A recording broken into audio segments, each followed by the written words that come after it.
All right, so we'll go ahead and get started here. So thank you all for joining us today um, for this webinar where we're going to be focusing on lessons learned implementing telebehavioral health programs in rural Indiana. And so this presentation is going to be brought to you by the This webinar is brought to you by the Ohio Department of Health and the Ohio State Office of Rural Health, who is sponsoring this webinar today. And just to give you a little bit of background of who we are, what our programs are, and what organization we work with. So the program that I'm going to be highlighting today is under the Indiana Rural Health Association, which is really focused on enhancing the health and well-being of rural populations in Indiana through leadership, education, advocacy, collaboration, and resource development. The program that we're going to be highlighting today is a program of the IRHA, which we work with 9 rural healthcare providers through 2 HRSA grant-funded programs. Really, through these grant-funded programs, we provide annual stipends to those hospital partners for them to be able to offset costs, to buy equipment, perhaps bring on additional staff if they're trying to provide those behavioral health or telestroke services for the first time. And really, we've honed it on those 2 specialties. Our telebehavioral health grant, which is where we're going to be focusing on today, actually just ended in the end of March of this year. Our teleneurology, our telestroke grant ends in August of 2024. So we still have a few more years left with that program. And really, we're meant to serve as technical assistance and implementation support for those sites. We also collect data for program and evaluation and also research to build the evidence base for telehealth. This program is also done in partnership with the Upper Midwest Telehealth Resource Center, which is really meant to serve as a one-stop shop for all things related to telehealth. So the Upper Midwest is focused on the states of Indiana, Ohio, Michigan, and Illinois. So it is a regional telehealth resource center. And we provide individual consultation, technical assistance, connections with other programs, as well as updates on reimbursement and legislation updates as well. So you can plug in with us in a variety of different ways. We host a monthly webinar series. We will actually be doing several webinars here with the Ohio State Office of Rural Health on a variety of different telehealth related topics. We also host a bi-monthly podcast, virtual office hours where you can come and ask any questions that you may have that are telehealth related, and then additional trainings and workshops that we can provide. And so just some general disclosures. So this program that is being talked about is funded through the Health Resources and Services Administration. There's no conflicts of interest, and nothing that is expressed is an endorsement to any product, nor is it meant to infer any official stance by FORT, HRSA, or HHS. So now I want to provide a little bit of context and background for the telebehavioral health programs that we created here in Indiana. And so really this was created due to a significant need for behavioral health services in Indiana. You can see in the map to the left, some of these darker blue and slightly lighter blue are areas that indicate a mental health professional shortage area. You can see a lot of the locations, if you're not familiar with Indiana, most of the locations here that are closer, so like we can see Evansville and Indianapolis and Terre Haute tend to be areas where we have a lot more population. But a lot of the rural counties that are located in Indiana kind of fell into these mental health professional shortage areas. We also found in Indiana that nearly 1/5, 19.5% of Indiana adults will experience a depressive disorder at some point in their life. So being able to have access to these services was a significant need in our state and in our rural counties. And so the goal of the program really was to develop and maintain a telehealth network that will increase access to behavioral health care services in rural communities and conduct evaluations of patient utilization. And then the secondary goal was to be able to grow the evidence base for assessing the effectiveness of telebehavioral healthcare for patients, providers, and payers. So objectives of the programs, really the first one was to recruit hospitals. We were intentional to recruit hospitals that were in geographically and culturally desperate rural counties across the state of Indiana. We had providers that were kind of in multiple different areas. However, a lot of our partners fell in pretty much the central to southern regions of the state. Our Crossroads 2.0, where we're working with Telestroke, is where we've done a little bit more work on the northern part of the state. But for this program, we provided telebehavioral health equipment. So this included medical cards, tablets, HIPAA compliant video conferencing systems that would allow behavioral health providers to conduct these virtual appointments with patients. And we also lastly measured the effectiveness and utilization of these appointments by administering evidence-based instruments. When we get to a lot of the screening tools, that's where I'll discuss a lot of those in more detail. Whenever you're building a telehealth program, especially in thinking of a telebehavioral health program, you really want to understand what that particular community's needs are to begin with. We talked about how a lot of the counties, all of the counties that we targeted were in mental health professional shortage areas. But you want to really understand what are some of the behavioral health services that currently exist in your community or target population. Now, in some of these, there were behavioral health services that existed, but perhaps patients were having to travel 45 minutes to an hour to get to them. So that's something that you want to assess to understand what already exists and whether a telehealth program will kind of help bridge some of those gaps for those patients. Secondly, understand, would your organization benefit from telebehavioral health services? Does it help you to reduce no-show rates for your patients? Does it help improve some of the follow-up services that you're able to provide to your patients? And so kind of thinking through what are some of the things that your organization could benefit from implementing this new service line. Then lastly, what are some concerns or questions you have regarding implementation of a telebehavioral health service? So especially if this is the first time that you're implementing a telemedicine program in general, there's a lot of logistics that go into that. So really understanding and being able to articulate what concerns or questions you have prior to implementing that service will ensure the long-term success of your program. So we talked about the background. Let's talk a little bit about the program setup. So mentioned some of the equipment already. So our locations, we were focused predominantly in emergency departments. And so that included some partnerships with ambulatory services. Really some of the biggest things that we stressed with a lot of these locations, being located in rural counties, there was definitely a significant barrier when it came to broadband issues. And so ensuring that the hospital had very efficient and good Wi-Fi to make sure that they could handle being able to provide and sustain those telehealth services.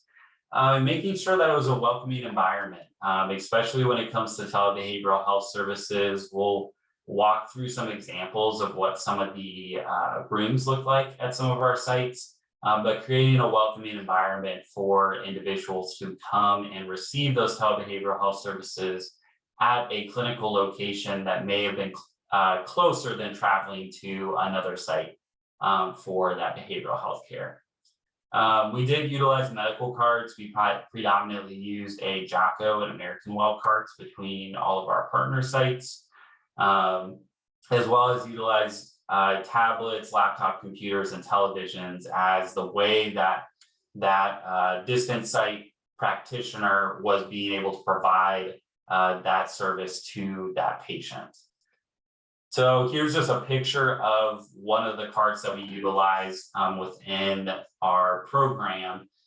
So this particular program, the Crossroads Partnership for Telehealth, this would be a program where a patient would go into the clinical site and receive those services from a psychiatrist or other qualified mental health care professional via a tablet, TV, or other device. And so for a lot of our sites, it meant they utilize these carts where they could easily move those carts to wherever they located that patient for them to be able to have that audio video interaction with that provider.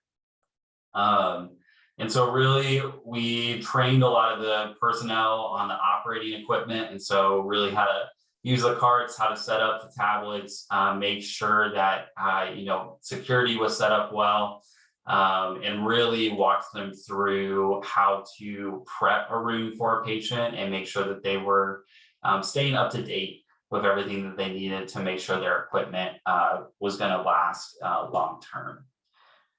So here's just a few examples of what some of the patient experience looked like. You can see here that at both locations, perhaps a patient was moved into a room and there was no other healthcare professional that was located in the room, so they could have that private space for them to interact with that telebehavioral health provider. In other cases, it might have been a clinical staff person may have been sitting in on that telebehavioral health visit while they were interacting with it. And so our sites kind of differentiated that based off of the issue of the patient that was being discussed and perhaps what other needs they may have.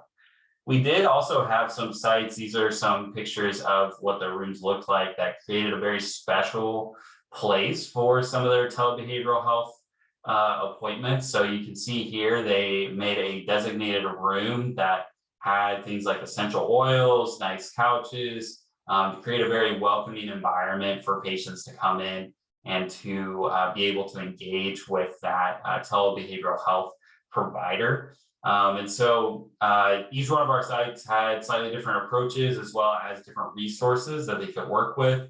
And so for the sites that were able to designate a space like this, there was a lot of positive patient feedback of being able to engage with their behavioral health provider through this means. When it came to software selection, so I want to preface, this was back in, we started this program back in 2016, and it lasted through March of 2022. And so some of the software that exists now, may be, there's a wide variety and different selection to choose from. But looking back at 2016, a lot of our providers were utilizing Zoom, WebEx, Skype, and video. And that's video, so not video, for a lot, to serve as their software for providing a lot of those telebehavioral health services. Security is always going to be an important part of any telehealth program. And so we helped educate these different sites on some of the safety features, as well as some of the basics, including making sure that the iPads that were located in patients' rooms were locked with a passcode, and that there was a clear collaboration between the IT and IS department and the clinical team. Additionally, with those tablets, we did disable all applications, so that can be done in the settings outside of the video conferencing application, as well as some tracking applications that were left on that tablet. It also made it easier for patients who there was some digital literacy as a concern to not have multiple apps that could serve as a distraction or potentially confuse the patient. And that those tablets were used explicitly for the purpose of providing those telebehavioral health appointments. So again, I mentioned we worked with different staff training. And so when it came to really understanding the equipment as well as how to set it up, we worked with several different generations. And so really understanding some of those generational differences. And we came up with a step-by-step instruction manual to ensure that every single one of the clinical and administrative team members understood how to effectively use the equipment and upkeep the equipment as well. And that goes with the evaluation to ensure that the equipment was being used for the appropriate purposes. And really we set to, when we first started the program, we were actually there on site with several of the different providers just to get a feel of what their workflows looked like, how they were designing their program, as well as to troubleshoot any issues that they were having with the equipment. And so at the beginning, we were very engaged to ensure that a lot of the kinks were worked out at the beginning. And then gradually we moved more to a monthly touch base. Of course, we still visited each site in person several times, but moved more to a monthly touch base to make sure that a lot of the equipment was working appropriately. So I had to talk a little bit about billing when it comes to telebehavioral health, and this has been an interesting development for any of you who are following the policy and legislative landscape when it comes to telehealth. But just as a reminder that, again, this program started in 2016, so even from then, reimbursement has changed pretty significantly. And so here, just to give like a brief overview of what the billing looked like. So the patient was located at a rural originating site. So this was at our partner sites. And the specialist was located at a distant site. And they were the ones that were using that audio-visual connection to connect with that patient that was at a rural originating site. And so there was a couple stipulations when it comes to how do you qualify to be an originating site. And now I'll comment on some of these things. This is looking at 2016, and some of these things have changed. But looking at at first, it used to be the beneficiary must go to the originating site for the services that are located in either a county outside a metropolitan statistical area or an MSA. That's decided by the Census Bureau. It must be located in a rural health professional shortage area, or a HPSA, and a rural census tract. And this was ultimately decided by the Health Resources and Services Administration. Now, when it comes to mental health conditions, there's been a lot of changes with the most recent iteration of the 2022 physician fee schedule that lifted a lot of those geographic restrictions for mental health related telehealth services. And so that was the standard when we first started the program. That standard has now changed in 2022. And so additionally, in 2016, the site had to be a physician and practitioner office, hospital, critical access hospital, rural health clinic, FQHC, skilled nursing facility, or community mental health center. For specifically telebehavioral health services, especially when it comes to treatment of substance use disorders and any co-occurring mental health disorders, the additional site has been granted to be able to see that patient at home, and that is a permanent addition regardless of the status of the public health emergency. And then lastly, when you are billing with our originating site, you would bill with the HCPCS code Q3014. When it comes to a distance site practitioner, and this is not including some of the provisions with the current waivers for the public health emergency, you are looking at physicians, MDs or DOs, psychiatrists, clinical psychologists, nurse practitioners, physician assistants, nurse psychotherapists, and clinical social workers were the eligible distance site practitioners. And when it comes to the distance site billing, that's where you would submit a professional telehealth services using the appropriate CPT or HCPCS code. And this is where you would add the place of service code 02. I have to mention this as this was also a recent change in 2022, that now there's been a new place of service code called place of service code 10 that is meant to denote from when a patient is located in their home when they receive a telehealth service. So that's within the context of our program here, since all patients were being seen in a clinical originating site, our particular sites weren't utilizing the place of service code 10 and wouldn't moving forward. However, I still bring that up as that is a recent change in billing when it comes to telebehavioral health services. And additionally, I would like to point out if billing under the critical access hospital optional payment method 2, then you would also add the GT modifier. This is just a list of some of the general telehealth billing codes.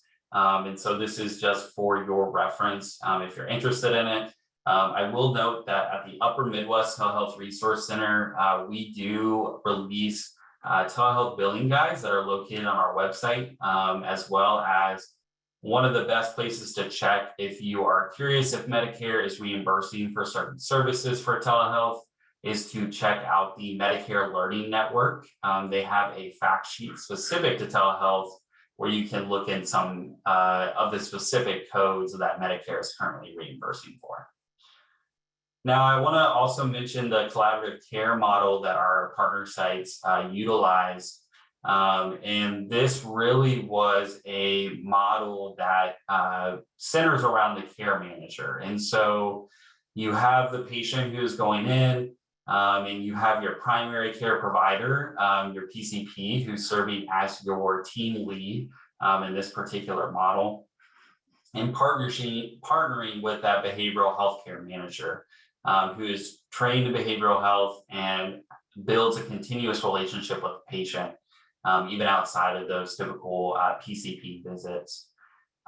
Who is also working alongside a psychiatric consultant. So this is predominantly an MD, NP, or PA, who can prescribe medications and make medication recommendations without a continuous relationship with the primary care physician.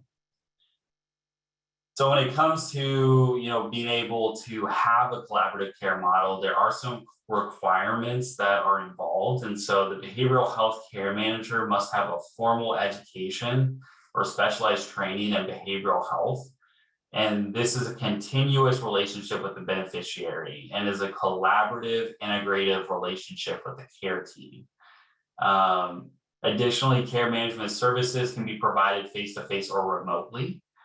This includes outside of the usual clinic hours as needed, but the care manager must be available to meet with the beneficiary face-to-face if the need arises. And then moving on to the screening tools. So these are some of the tools that our individual sites utilize to make sure that we can collect some additional information from some of the patients who are screened, as well as serve as kind of a starting point for a lot of the visits that they conducted with their patients. So we focus predominantly on the GAD-7 and the patient health questionnaire, which is labeled the PHQ-9. So the PHQ-9 is centered around depression specifically. And so here is just kind of a shorthand of the screening tool. So it asks specific questions in order to evaluate where that patient sits on the spectrum when it comes to how severe their depression may be. So what our partner sites did is they would utilize these screening tools in their first visit with their patient in order to assess some of the acuity of that particular condition. And so they would use that to guide a portion of their treatment plan as well. So we would collect the data for this as well. And so I'll talk about that when we analyze some of the data that we collected from our partner sites. And so this was meant to serve as a starting point, as well as something to refer back to at later points during the patient's treatment. The GAD-7 is focused specifically on anxiety. You can see here a list of a few of the questions. It uses a similar model to the PHQ-9 when it comes to scoring as well. So some clinical considerations for the PHQ-9 as well as the GAD-7 is really what are the current symptoms that have been triggered by a psychosocial stressor.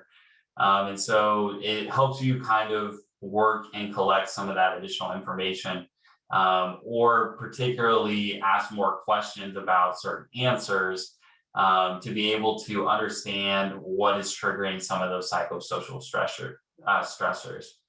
Additionally, you can ask what is the duration of the current disturbance and has the patient received any treatment for it. That's important, especially if you're trying to see if this is if this is a recurring barrier or problem that this patient is facing, or if this is something that has been triggered by a particular disturbance or event. To what extent are the patient's symptoms impairing his or her usual work and activities? Is there a history of similar episodes and were they treated? Is there a family history of similar conditions? And when screening an individual for any anxiety disorder, a recommended cut point for further evaluation is a score of 10 or greater. So you can see here, it kind of puts the severity in a few different buckets based off of the score that patient may have when they're filling out those screening tools, ranging from none, mild, moderate to severe. And so predominantly when it came to, asking more questions about a lot of the survey results, a lot of it was once a patient scored into that moderate category for depression or anxiety, where you can see here the proposed treatment action is considered CBT and pharmacotherapy for those particular conditions. So it helps serve as a starting point for the clinicians who are doing it, as well as figure out what that care plan could look like for that patient. So when we started this program in 2016, we talked a little bit about the needs and how prevalent substance use disorders and other mental health conditions were in the state of Indiana. But if you're looking at America as a whole and the need for telebehavioral health services, really here in 2016, you can see that there was a large percentage, 37, who struggled with illicit drugs, 75% who struggled with alcohol use, 12% who struggled with illicit drugs and alcohol. And when you look at this Venn diagram here at the bottom, you can see that people that were age 12 or older, there's about 7.5% or 20.1 million who had a substance use disorder. And people who are aged 18 or older who had a mental health illness was around 44.7 million, 18.3%. And when you look at where that overlap happens, so with 18 plus who had both a substance use disorder and a mental illness, that was about 8.2 million Americans, or 3.4%. And as we've gone on throughout the years, and this is data from 2020, we've only seen those numbers increase. So here you can see the difference between 6.7 who were 18, who had both a substance use disorder and mental health illness in 2020, whereas in 2016, we were at 3.4%. And so the need has only grown greater as we have continued on in time, especially during the pandemic, where a lot more mental health concerns have come to the surface and a lot more patients are reaching out to receive help for the services, where telebehavioral health services can really help to fill in some of that gap. We always mention this as well, in case you aren't aware of it, but it's the Substance Use Disorder Screen and Assessment, or the SBIRT. We didn't collect specific information from our partner sites in regards to this in particular. However, if you are working with patients with substance use disorder, this is a great resource for you. You can see here that it includes multiple screenings and interventions that you can build your care plan off of.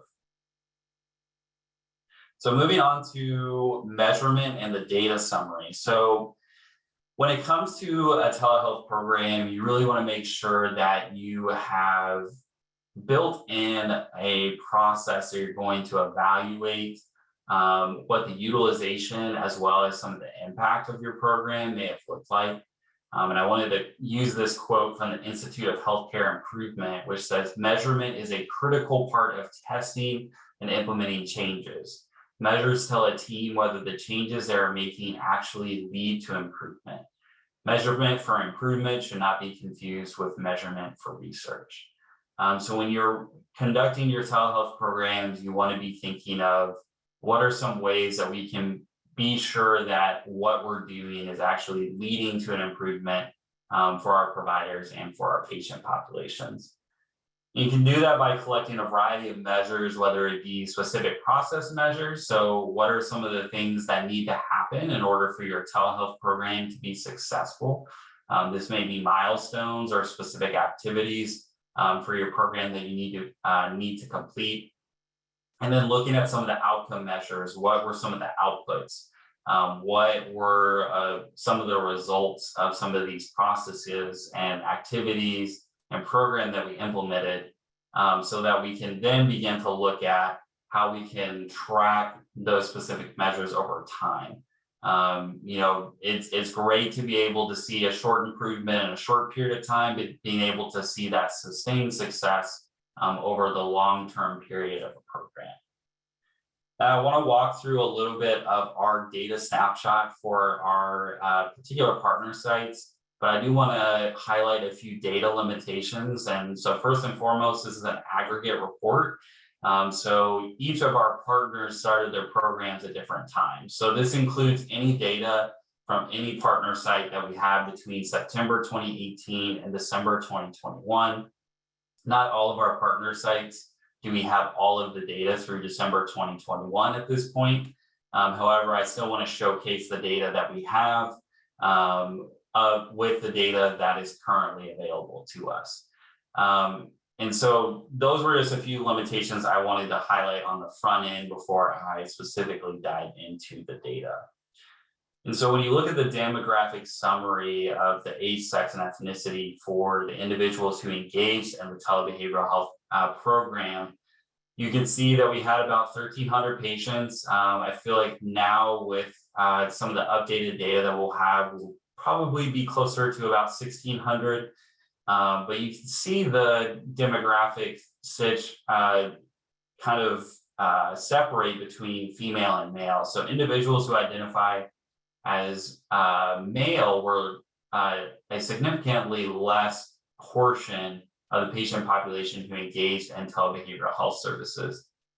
A lot of that tracks with a lot of research when it comes to behavioral health services, where individuals who identify as male may be more hesitant to reach out for help when they're experiencing a mental health condition. And so our data, although it can't say that conclusively, tends to show a lot of that split as well. We did see that the average age of the patient who was engaged was around 38 years old. And any patient that fell into that other unknown category was a patient who maybe did not want to disclose their age or their sex. And so looking at ethnicity, we found that we did have a small percentage of patients who were Hispanic or Latino, but the large majority were not Hispanic or Latino. Those unknown would be individuals where they did not disclose. When you look at payer mix, when it comes to insurance status, we saw that Medicaid was our highest payer of all of our patient population. However, we did see quite a bit of private insurance, and really where that came into play was geographically located next to two of our partners. There was this significant amount of factory jobs that were available to the community there, and so there was a large number of individuals with private insurance who were seeking out care. And so that's where we saw a lot of those private insurers was predominantly in those two locations. However, we did see a little bit everywhere, but predominantly Medicaid and Medicare were the two largest payers when it came to the patient populations for this particular group. Next, when we look at the primary diagnosis summary, I'm sure a lot of this isn't surprising. You can see that major depressive disorder, specifically recurrent, not acute. Major depressive disorder was our top diagnosis. There's the most amount of encounters specific to that, and it was pretty. There's a pretty large percentage of our patient population who had a diagnosis code specific to depressive disorder. So we saw about 25% who would have that diagnosis who sought out telebehavioral health services. Attention deficit hyperactivity disorder became the second most frequent um, in regards to total encounters, with bipolar, generalized anxiety disorder, and opioid-related disorders making up our fifth. I did want to note here that you can see for the opioid-related disorders that we only had about 43 patients who had that diagnosis code, or 3.4%. However, they still fell into our top five in regards to the total number of encounters. As you can see, the total number of patients has significantly more encounters, and we're working with telebehavioral health providers much more than some of the other conditions that are included on this list. When it came to secondary diagnosis, by far, generalized anxiety disorder was the most common secondary diagnosis. So close to 38% of patients had this as a secondary diagnosis, and it made up a large chunk of some of the total encounters. You can see here, major depressive disorder recurrent was still high, but where there's some change is that severe stress and adjustment disorders were the third most frequent behavioral health condition that was reported for a secondary diagnosis, followed by ADHD and bipolar disorder. And when you look at some of the comorbidity, really the biggest one is that we saw about 17% of the population had a comorbidity between major depressive and generalized anxiety disorder. And so that was by far our most frequent. We really utilize this with our particular sites just for their clinical staff, just to kind of understand what some of the trends were when there are certain comorbidities that were going to be more prevalent than others in their particular patient populations. I will say that this does tend to look different per site. So there are some trends that, we saw some more significant relationships between opioid-related disorders and major depressive disorder than we see here. But as an aggregate report, this was the most common, was the major depressive and generalized anxiety disorder. Won't spend a lot of time here. This is specific for the service types. We show these to sites just so they understood what the main service codes they were billing for, and what the percentage of all encounters were those particular service codes, so we could see if there was any variation in the way that they were billing for some of those services. Now, we did also collect for each site. What we did is we had for each provider, there was the next location that was going to be closest to the patient to be able to receive behavioral health services. And so what we ultimately found was by patients traveling to the clinical site that they were located at to receive services versus the next closest clinical site, that on average, patients were saving about 26 miles round trip when it came to the first closest site. Then when it looked at the next closest site, so this is from the site that they actually went to receive the service, that was going to be about an average of 48 miles. And when we looked at some of our patients that were located the furthest away from the clinical sites, we saw that they saved over 338 or 340 miles that they would have had to travel to see a telebehavioral health provider in a different location. So when you equate some of those miles to time saved, what we saw is that on average, patients saved about 36 minutes round trip when it came to the initial site, around 60 minutes round trip when it came to the next, and that some patients were going to have to travel well over hours to be able to receive some of those telebehavioral health services.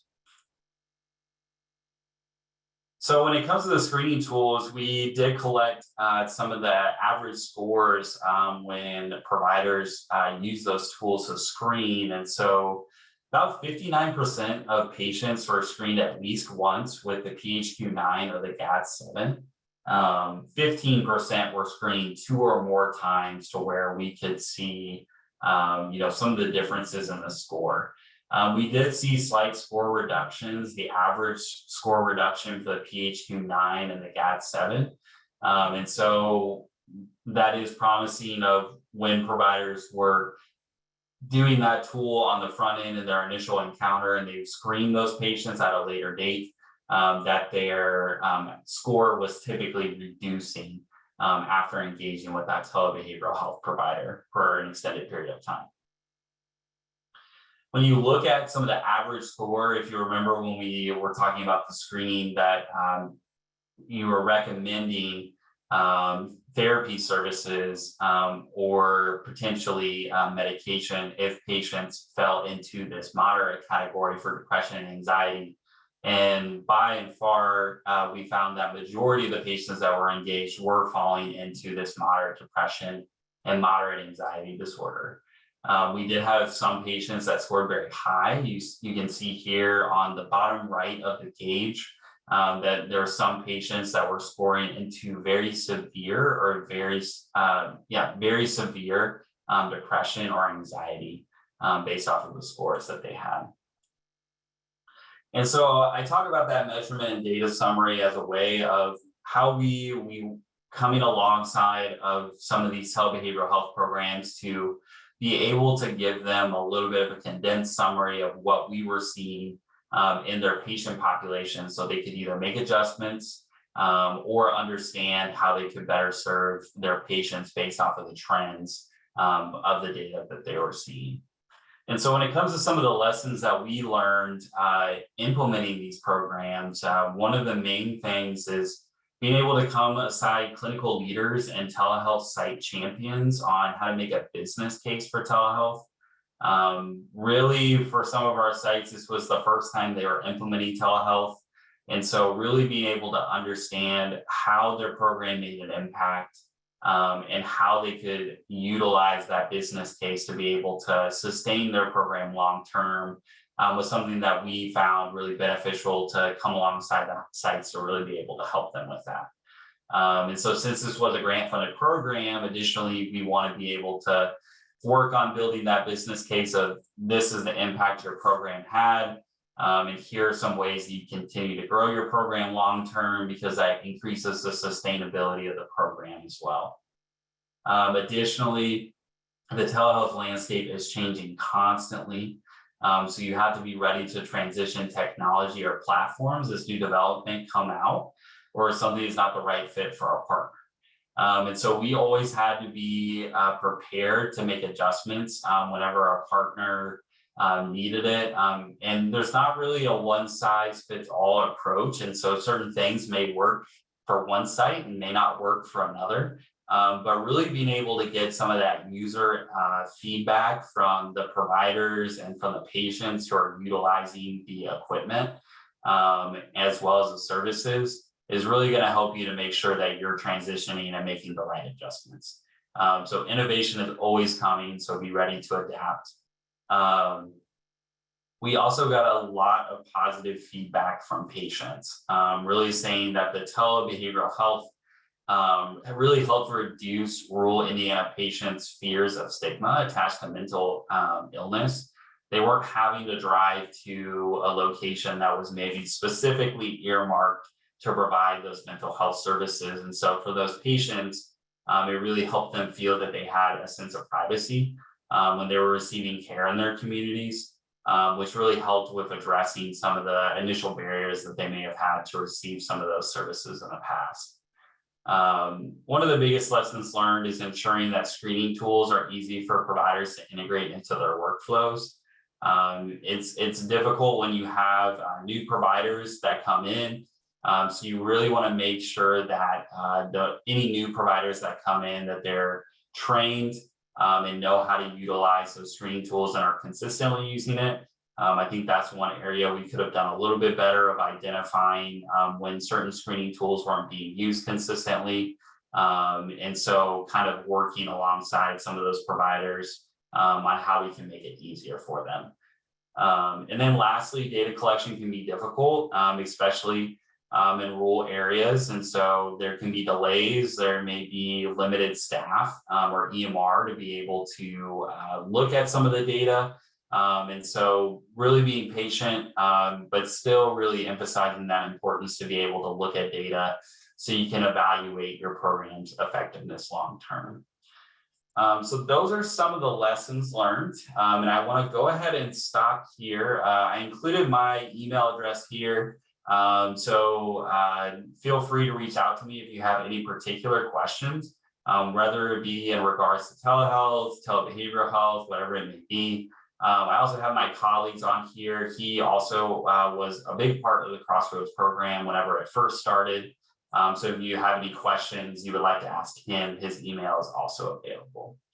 But at this point, I'll go ahead and pause and give you a chance. If you have any particular questions, please feel free to utilize the Q&A or chat feature, and I'd be happy to take a moment to address those.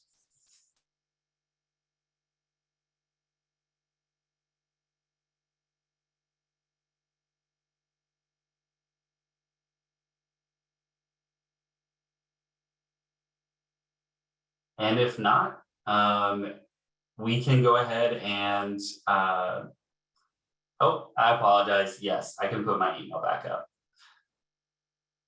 Or actually, better yet, I will drop it in the chat for you.